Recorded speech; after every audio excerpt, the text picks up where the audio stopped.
tous les mardis, on vient au marché, on fait notre petit tour, on a nos commerçants attitrés, on est très fidèles. Donc on a un petit rituel, le miel, le pain, le fromage, les légumes, la viande. Aux légumes, oui, Francine se manifeste. Bonjour. Ça va? Je suis radis. Et des avocats. Et puis quoi d'autre? La salade. Et des carottes râpées. Oui, ma poulette.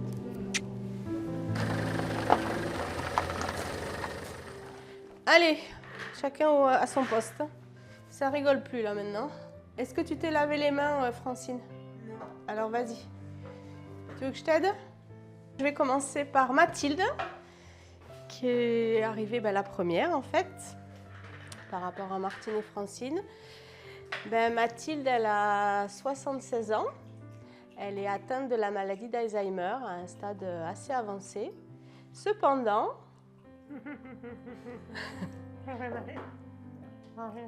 oui. Voilà, cependant, on a des échanges. Hein, Mathilde? Oui. Alors après, on a Martine.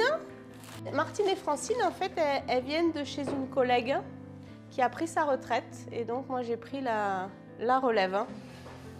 On est 24 heures sur 24 ensemble, on est sous le même toit, on prend nos repas ensemble, on partage des activités, plein d'activités ensemble. Donc forcément, il y a des liens affectifs qui se tissent au fil du temps et qui sont forts.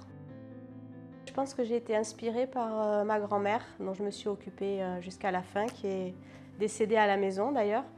Et je pense que c'est de là où est venue l'idée de devenir accueillante.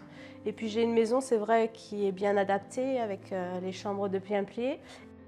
Quand on est accueillant, on travaille seul, on est seul.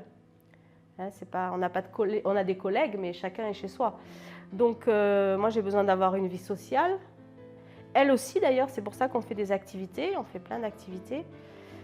Qu'est-ce qu'on fait? On fait de la gym, on va à la piscine, elles font un petit peu d'équitation, elles font du théâtre. Ou moi aussi je fais du théâtre.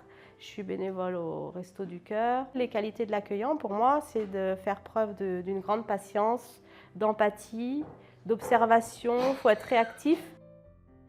Je pense que pour bien s'occuper des autres, il faut d'abord s'occuper de soi-même. Le but, c'est que nos accueillis se sentent chez eux. Oui, t'es mignonne. C'est une dame adorable.